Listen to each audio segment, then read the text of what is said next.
রাজনৈতিক অস্থিরতা ও জাতীয় নির্বাচনের ভবিষ্যৎ ঠিক করতে বৈঠকে বসেছিলেন তারেক রহমান ও ডক্টর মোহাম্মদ ইউনূস।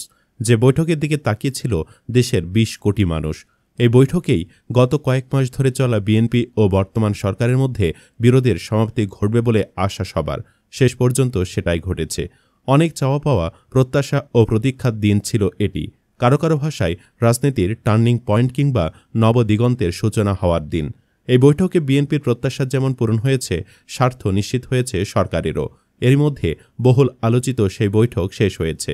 এজেন্ডাবিহীনভাবে শুরু হওয়া সেই বৈঠক থেকে এসেছে দেশের ভবিষ্যৎ নির্ধারণ করে দেওয়ার মতো বেশ কিছু সিদ্ধান্ত এসেছে আগামী জাতীয় নির্বাচন নিয়েও। নির্বাচন, তারেক রহমানের দেশে ফেরাসহ বৈঠকের আলোচিত বিষয়গুলোর বিস্তারিত থাকছে ভিডিওর পরবর্তী অংশে। তারেক রহমানের সাথে বৈঠকে মন গলেছে ডক্টর ইউনূসের। নির্বাচনের সময় নিয়ে চলা বিরোধের অবসান ঘটেছে। এতদিন সরকারের পক্ষ থেকে আগামী বছরের এপ্রিলে নির্বাচন আয়োজনের ঘোষণা দেওয়া হলেও বিএনপির বিরোধের মুখে সেটা থেকে সরে এসেছেন ডক্টর ইউনূস। তারেক রহমানের সাথে বৈঠকে জানিয়ে দিয়েছেন বিএনপির চাওয়া অনুযায়ী ফেব্রুয়ারিতে নির্বাচন আয়োজন করবে সরকার। এর আগে পূর্ব ঘোষণা অনুযায়ী লন্ডনের ডরচেস্টার হোটেলে স্থানীয় সময় সকাল ৯টায় ঐতিহাসিক এ বৈঠক শুরু হয়। নির্ধারিত সময়ের আগে হোটেলে পৌঁছে যান বিএনপির ভারপ্রাপ্ত চেয়ারম্যান তারেক রহমান ও বাংলাদেশের অন্তর্বর্তীকালীন সরকারের প্রধান উপদেষ্টা ডক্টর মোহাম্মদ ইউনূস। ইতিবাচক মনোভাব আর গালভরা হাসিতে শুরু হয় বৈঠক। 1-to-1 এই বৈঠকটি চলে। বৈঠক শেষে হাসিমুখেই ডরচেস্টার হোটেল ত্যাগ করেন তারেক রহমান। বৈঠক শেষে যৌথ বিবৃতিতে জানানো হয়, অত্যন্ত সৌহার্দ্যমূলক পরিবেশে অধ্যাপক ইউনূস ও তারেক রহমানের মধ্যে বৈঠক অনুষ্ঠিত হয়েছে। তারেক রহমান প্রধান উপদেষ্টার কাছে আগামী বছরের রমজানের আগে নির্বাচন আয়োজনের জন্য প্রস্তাব করেন। দলের চেয়ারপারসন খালেদা জিয়াও মনে করেন ওই সময় নির্বাচন অনুষ্ঠিত হলে ভালো হয়। প্রধান উপদেষ্টা বলেন যে তিনি আগামী বছরের এপ্রিলের প্রথমার্ধের মধ্যে নির্বাচন অনুষ্ঠানের ঘোষণা দিয়েছেন। সব প্রস্তুতি সম্পন্ন করা গেলে ২০২৬ সালের রমজান শুরু হওয়ার আগের সপ্তাহেও নির্বাচন আয়োজন করা যেতে পারে। সেক্ষেত্রে সেই সময়ের মধ্যে সংস্কার ও বিচারের বিষয়ে পর্যাপ্ত অগ্রগতি অর্জন করা প্রয়োজন হবে। প্রধান উপদেষ্টার প্রেস সচিব শফিকুল আলম জানান, তাদের মধ্যে একান্তে এই বৈঠক অনুষ্ঠিত হয়। বৈঠক শেষে উভয় পক্ষের প্রতিনিধিরা যৌথ সংবাদ সম্মেলন করবেন বলে আগে জানিয়েছেন শফিকুল আলম। আগামী জাতীয় নির্বাচনের সময় বিতর্কের মধ্যে বৈঠকটি হল।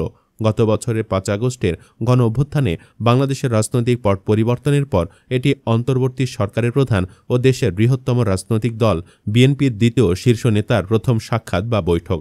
আগেই জানা গিয়েছিল নির্বাচন, বিচার, সংস্কার সহ রাজনীতিতে সাম্প্রতিক যুক্ত হওয়া অনেক বিষয় আলোচনায় প্রাধান্য পাবে। বিএনপির পক্ষ থেকে জাতীয় নির্বাচনের তারিখ নিদেন পক্ষে ফেব্রুয়ারির প্রথমার্ধে নিয়ে আসা অন্যতম এজেন্ডা হিসেবে তুলে ধরা হবে। এটি একরকম নিশ্চিতই ছিল। বিপরীতে সরকার চাইবে এপ্রিলের প্রথমার্ধে নির্বাচনের সময়সীমা ধরে রেখে সংস্কার ও বিচারের ওপর বেশি গুরুত্ব দিতে। তবে শেষ পর্যন্ত বিএনপির দাবি মেনেই বৈঠক শেষ করেছে ডক্টর ইউনূস। সে সাথে তারেক রহমানের দেশে ফেরার প্রাসঙ্গিকতা, জুলাই সনদ, প্রশাসনসহ বিভিন্ন সেক্টরের স্বৈরাচারের দোসরদের অপসারণ, নির্বাচন কমিশন আদালতের রায়ের পরও ঢাকা দক্ষিণ সিটি কর্পোরেশনের মেয়র পদে প্রকৌশলী ইশরাক হোসেনকে শপথ না পড়ানো, তত্ত্বাবধায়ক সরকারের ভবিষ্যৎ কাঠামো, রাখাইনে মানবিক করিডর, বন্দর ব্যবস্থার মতো গুরুত্বপূর্ণ বিষয়ও আলোচনায় উঠে আসে বলে জানা গেছে। এসব নিয়েও দুই পক্ষের মধ্যে আন্তরিকতার সাথে আলোচনা হয়েছে বলে জানা গেছে। এই বৈঠক ঘিরে পার্ক লেনের হোটেল ডরচেস্টারে জড়ো হয়েছেন হাজারো বিএনপি সমর্থক। এদিন বৈঠক শুরুর আগেই হোটেলে তারেক রহমানের আগমন ঘিরে দলটির নেতাকর্মীদের বাঁধভাঙ্গা উচ্ছ্বাস ছিল চোখে পড়ার মতো। এ সময় হোটেল থেকে নেমে দলের নেতাকর্মীদের দিকেও হাত নাড়িয়ে অভিবাদন জানান বিএনপির ভারপ্রাপ্ত চেয়ারম্যান। পরে হোটেলে প্রবেশ করেন তিনি। এ সময় দলের নেতাকর্মীদের বিভিন্ন স্লোগান দিতে দেখা যায়। তবে নিরাপত্তা বলয়ের কারণে নেতাকর্মীরা কাছে আসতে পারেননি, দূর থেকে দাঁড়িয়ে উচ্ছ্বাস প্রকাশ করেছেন। এ সময় তাদের হাতে তারেক রহমান, সাবেক প্রধানমন্ত্রী খালেদা জিয়ার ছবি ও ব্যানার ছিল। তারেক রহমান ও ডক্টর ইউনূসের এই বৈঠক যে অনেকটাই সফল সেটা ধারণা করাই যায়। বিশেষ করে বিএনপির দিক থেকে যে মূল দাবি ছিল নির্বাচনের সময় সেটা পূরণ হয়েছে।